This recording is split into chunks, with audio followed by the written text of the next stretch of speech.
Welcome to Fascinating Physics. It is my first lecture on work, power and energy. तो पहले हम लोग discuss करेंगे वर्क क्या होता है. Okay, work is said to be done if a force acting on a body displaces the body through a certain distance and the forces has some component along the displacement direction.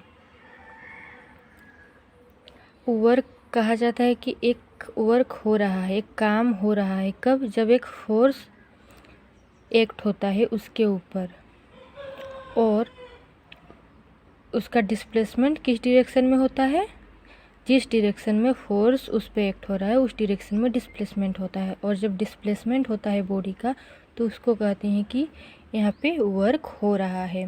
कभी कभी body के ऊपर work होता है, कभी कभी body से work होता है. बॉडी के ऊपर वर्क होने का मतलब, मान लीजिए आप खड़े हैं, आपको कोई फोर्स अप्लाई किया तो आपको ठेल दिया तो क्या हुआ, इसका मतलब फोर्स आप पे अप्लाई हुआ. अगर आप कोई काम, मान लीजिए आप पेड़ उखाड़ रहे हैं तो क्या कर रहे हैं, आपके द्वारा वर्क डन हो रहा है. लेकिन आप पे कोई अगर फोर्स गिरेगा तो वो work done on the body आपके ऊपर होगा, आपसे नहीं होगा. अगर आप कोई काम कर रहे हैं तो आपके द्वारा हो रहा है, इसका मतलब. ओके, डिफरेंस समझिए. वर्क डन,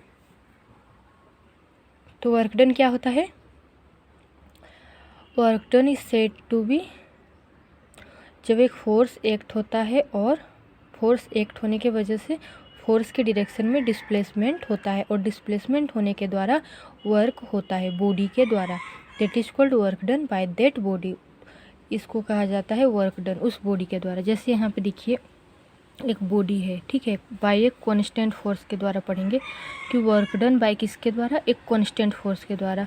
तो ये बॉडी यहाँ पे है सरफेस में और इस बॉडी के ऊपर फोर्स एक्ट हो रहा है. किस डायरेक्शन में फोर्स एक्ट हो रहा है, इस डायरेक्शन में. मतलब सरफेस से कितना एंगल है, थीटा एंगल में फोर्स एक्ट हो रहा है. तो हम लोग जानते हैं कि जिधर फोर्स एक्ट होता है उसी डायरेक्शन में बॉडी का डिस्प्लेसमेंट होता है, मतलब मोशन होता है. लेकिन यहाँ पे क्या हो रहा है, फोर्स को अगर हम लोग रिजॉल्व करेंगे, लेकिन यहाँ पे डिस्प्लेसमेंट इस डायरेक्शन में हो रहा है. हम लोग देख रहे हैं फोर्स इधर अप्लाई हो रहा है लेकिन डिस्प्लेसमेंट इधर हो रहा है. इसका मतलब इस फोर्स को, फोर्स क्या है, वेक्टर क्वांटिटी है. तो इस फोर्स को जब हम लोग रिजॉल्व करेंगे तो एक आएगा ऊपर एफ साइन थीटा, नीचे आएगा एफ कोस थीटा. तो इसका मतलब इसका यही कंपोनेंट केवल और केवल फोर्स इसमें दे रहा है. बाकी इस कंपोनेंट का कोई रोल यहाँ पे नहीं है, वो इक्विलिब्रियम में है. mg जो नीचे की तरफ इस पर फोर्स हो रहा है, mg और f साइन थीटा दोनों आपस में बराबर हो जा रहे हैं. इसका कोई भी एक रोल यहाँ पे नहीं है. रोल किसका है, f cos theta.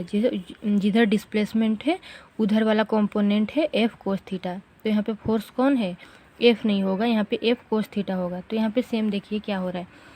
Work done इस बॉडी के लिए क्या होता है, वर्क डन का formula F vector, force vector into displacement vector. तो फोर्स वेक्टर का यहाँ पर कौन सा कंपोनेंट लेंगे, इसकी वजह से डिस्प्लेसमेंट हो रहा है इस डायरेक्शन में, इसलिए एफ कोस थीटा, एफ के बदले F cos theta into displacement कितना, मान लीजिए यहाँ से यहाँ तक एस है, डिस्प्लेसमेंट इंटू एस. तो ये क्या आ गया, एफ एस कोस थीटा. तो ये फॉर्मूला है. यहाँ पे अगर वेक्टर फॉर्म में मांगे रहेगा तो ये फॉर्मूला आएगा, अगर स्केलर फॉर्म में मांगे रहेगा तो ये फॉर्मूला आएगा. एफ इंटू एस, एफ और एस के बीच में जो एंगल है वो कोस ऑफ दैट एंगल होगा. यहाँ पे थीटा किसके बीच में एंगल है, एफ और एस के बीच में. एस इधर है, एफ इधर है. एफ और एस के बीच में जो एंगल है वो है थीटा, और कोस थीटा इसके बीच में आ जाएगा. अगर वेक्टर दोनों हट जाएगा तो एफ एस मैग्नीट्यूड, एफ का मैग्नीट्यूड इंटू एस का मैग्नीट्यूड इंटू कोस ऑफ इन दोनों के बीच के angle cos theta. This is formula. हमेशा हम लोग यही फॉर्मूला अप्लाई करेंगे. अगर वेक्टर दिया रहेगा तो ये फॉर्मूला, अगर एंगल दिया रहेगा और मैग्नीट्यूड दिया रहेगा तो ये फॉर्मूला अप्लाई करेंगे. ओके, अब देखिए थीटा क्या है, angle between F vector and S vector, force vector and displacement vector. Now special cases. अब वर्क डन भी बहुत टाइप के होते हैं, तो देखिए वर्क डन कितने टाइप के होते हैं. सबसे पहले हम लोग पढ़ेंगे पॉजिटिव वर्क के बारे में. तो अगर एफ और एस के बीच में एंगल, हम लोग फॉर्मूला जानते हैं वर्क डन का फॉर्मूला क्या है, F S cos theta. Theta किसके बीच में एंगल है, एफ और एस के बीच में अगर एंगल 0 हुआ, मतलब फोर्स जिधर एक्ट हो रहा है एस भी उधर ही हो रहा है डिस्प्लेसमेंट, तो एंगल क्या हुआ दोनों के बीच में 0 होगा। और एंगल 0 पुट करेंगे तो ये क्या आ जाएगा, एक पॉजिटिव वैल्यू देगा, क्योंकि यहाँ पे 1 आ रहा है और ये पॉजिटिव है तो पॉजिटिव वैल्यू देगा। एग्जाम्पल क्या है पॉजिटिव वर्क का, engine of A car exerts a force on the car. एक कार में जो इंजन लगा रहता है, इंजन क्या करता है, एक फोर्स अप्लाई करता है किस पे, कार पे। तो engine of A car exerts a force on the car, ये किसका एग्जाम्पल है, पॉजिटिव वर्क का। वहाँ पे वर्क कैसा होता है, पॉजिटिव वर्क होता है। इंजन किस पे फोर्स अप्लाई करता है, कार पे, और कार क्या करता है, डिस्प्लेसमेंट कवर करता है, मोशन करता है। मोशन किधर करता है, जिधर फोर्स रहता है, इसलिए दोनों के बीच में एंगल 0 है और इसकी वजह से पॉजिटिव वर्क हो रहा है।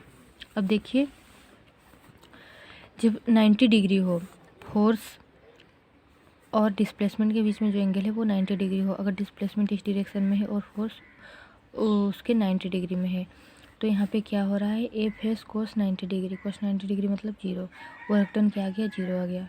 तो वर्क डन 0 कब होगा, जब एफ वेक्टर और एस वेक्टर इन दोनों के बीच में जो एंगल है वो कितना होगा, 90 डिग्री होगा। तब नेगेटिव वर्क कब होगा, जब एफ और एस के बीच में एंगल 180 डिग्री, मतलब जो बॉडी है उस बॉडी में फोर्स जिस डायरेक्शन में अप्लाई हो रहा है उसके अपोजिट डायरेक्शन में वो डिस्प्लेस्ड होगा, मोशन उसका अपोजिट डायरेक्शन में हो, तो वो क्या होता है, नेगेटिव वर्क। क्यों, क्योंकि कोस 180 डिग्री का वैल्यू -1 है, यहाँ पे माइनस एफ एस हो रहा है, माइनस मतलब एक नेगेटिव वैल्यू आ रहा है, वर्क क्या हो रहा है, नेगेटिव हो रहा है। Negative value means work is negative for 180 degree angle, किसके बीच में, एफ वेक्टर और एस वेक्टर के बीच में।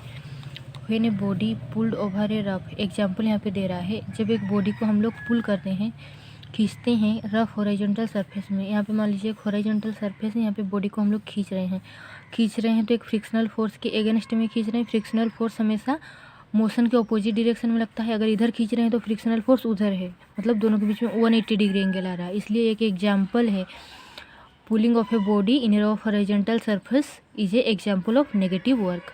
तो तीनों का एग्जाम्पल हो गया, positive work, negative work, zero work. Zero work का एग्जाम्पल नहीं है, हम बता रहे हैं। देखिए मान लीजिए आपके ऊपर कोई, आप अपने सर पे कोई बैग, मान लीजिए एक बैग ले लिए, या फिर कोई भी वस्तु आप अपने सर के ऊपर रखे हुए हैं, तो वो जो आप और डिस्प्ले और आप आगे की तरफ मोशन कर रहे हैं, आपका डिस्प्लेसमेंट आगे की तरफ है, लेकिन जो ऊपर आपके सर पे जो वेट है उसका जो वो जो फोर्स अप्लाई कर रही है, ग्रेविटेशनल फोर्स, वो आपको नीचे की तरफ अप्लाई कर रही है, मतलब इधर नीचे फोर्स अप्लाई हो रहा है, आप आगे की तरफ मोशन कर रहे हैं, दोनों के बीच में एंगल कितना है, 90 डिग्री है।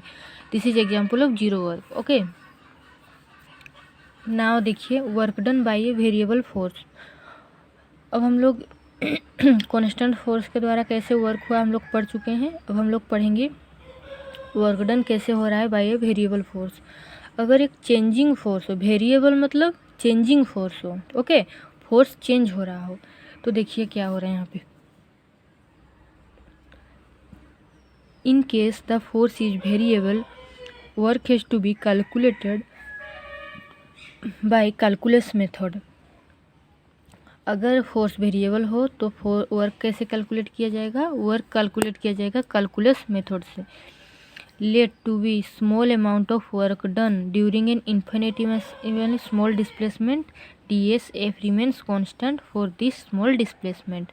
अब देखिए यहाँ पे कहा जा रहा है कि कैलकुलस मेथड मतलब इंटीग्रेशन से निकलेगा, और इंटीग्रेशन से निकालने के लिए वर्क डन हम लोग एक स्मॉल वर्क डन कंसीडर करेंगे एक स्मॉल डिस्प्लेसमेंट के लिए।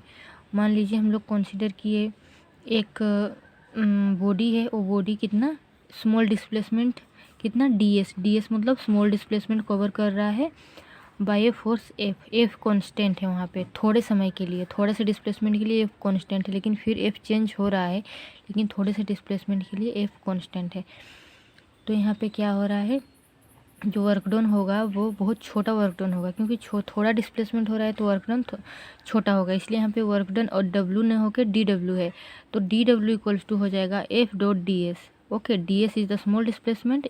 स्मॉल डिस्प्लेसमेंट किसके वजह से, स्मॉल स्मॉल वर्क डन हो रहा है किसकी वजह से, स्मॉल डिस्प्लेसमेंट की वजह से। एफ कांस्टेंट है, उस स्मॉल डिस्प्लेसमेंट के लिए एफ कांस्टेंट है। F dot D S, F क्या है, F cos theta, F dot D S, F और एस के बीच में एंगल क्या है, मान लीजिए थीटा है, तो दोनों वेक्टर को हटा देंगे तो हम लोग बताए थे क्या आ जाएगा, F D S cos theta आ जाएगा। अब यहाँ पे हम लोग लिमिट पुट करेंगे, initial limit to final limit, नीचे रहेगा इनिशियल वैल्यू, ऊपर रहेगा फाइनल वैल्यू, नीचे रहेगा इंटीग्रेशन के नीचे इनिशियल वैल्यू, ऊपर फाइनल वैल्यू। यहाँ पे डी डब्ल्यू डेरिवेटिव, यहाँ पे जो इंटीग्रेशन निकल रहा है, यहाँ पे वेरिएबल कौन है, डी जिसके आगे लगा है वो वेरिएबल है। ओके, चेंजिंग है इसलिए वेरिएबल है, चेंज हो रहा है। तो यहाँ पे डी डब्ल्यू में डब्ल्यू पहले क्या था, वर्क डन, बॉडी पहले रेस्ट में होगा, उसके बाद तो मोशन करना शुरू करेगा, तो इनिशियल क्या होगा, या work done 0, final W, total W क्या है, टोटल वर्क डन है।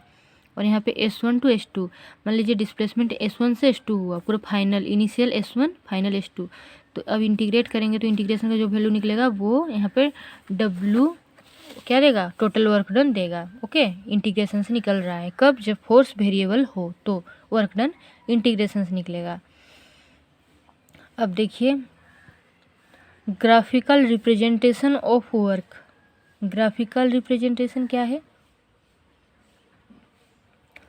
ग्राफिकल मतलब ग्राफ से हम लोग कैसे वर्क निकाल सकते हैं, कौन से ग्राफ से, फोर्स और डिस्प्लेसमेंट का ग्राफ। एक ग्राफ है किसके बीच में, फोर्स और डिस्प्लेसमेंट के बीच में। ये जो फोर्स और डिस्प्लेसमेंट का जो ग्राफ है हम लोगों को क्या दे रहा है, वर्क दे रहा है। कैसे निकलेगा वर्क, जो भी कर्व आया रहेगा उसके अंडर में जितना भी एरिया आएगा वो एरिया क्या बताएगा, work done by this system.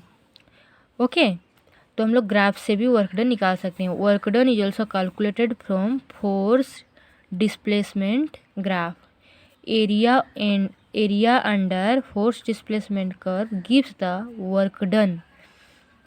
एक कांस्टेंट फोर्स के लिए यहाँ पे है कर्व, यहाँ पे है वेरिएबल फोर्स के लिए, दोनों का एरिया निकाल देंगे, जितना भी एरिया इसके अंदर आ रहा है कर्व के वो एरिया क्या देगा, वर्क डन देगा। तो यहाँ पे देखिए पहले केस में कांस्टेंट फोर्स के लिए, पहले एक कांस्टेंट फोर्स के लिए है, कांस्टेंट फोर्स यहाँ पे फोर्स जो है वो क्या है, कांस्टेंट है, वेरिएबल नहीं है कि ऐसे चेंज हो रहा है धीरे धीरे, नीचे आ रहा है या ऊपर जा रहा है, कांस्टेंट है।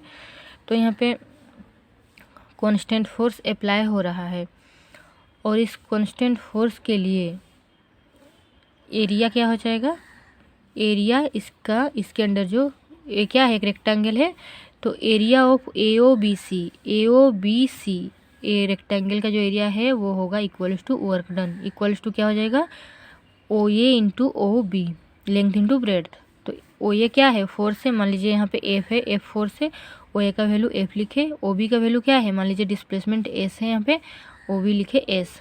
This gives the constant work done bye constant force. अब देखिए वेरिएबल फोर्स यहाँ पे लिया गया है, यहाँ पे क्या हो रहा है, फोर्स वेरी कर रहा है। कैसे वेरी कर रहा है, पहले यहाँ धीरे धीरे इधर F है, इधर बढ़ता गया, यहाँ पे क्या था, कांस्टेंट था। वेरिएबल फोर्स के लिए देखिए, now consider the small element of curve, variable है इसलिए हम लोग स्मॉल एलिमेंट कंसीडर करेंगे, पूरा हम लोग यहाँ का क्या नहीं निकाल सकते। अब इसका एरिया हम लोग निकाल सकेंगे, पता ही नहीं है फॉर्मूला, तो हम लोग क्या करेंगे, एक स्मॉल एलिमेंट कंसीडर करेंगे कर्व का। स्मॉल एलिमेंट हम लोग एक लाइन यहाँ खींचे, उसके जस्ट पास में एक लाइन खींचे, तो हम लोग एक स्मॉल एलिमेंट कंसीडर कर लिए, वो एलिमेंट है ABDC। अब एरिया निकालेंगे किसका, ABDC का। एरिया ऑफ ए लिखे नहीं है गलती से, ABDC होगा। ABDC का ये जो एरिया है वो हो जाएगा, ये जो है बहुत, ये जो AC है, AC जो है वो क्या है, दिख रहा है इस तरीके से, लेकिन बहुत स्मॉल होने की वजह से हम लोग उसको क्या ले रहे हैं, स्ट्रेट लाइन ऐसे ले रहे हैं।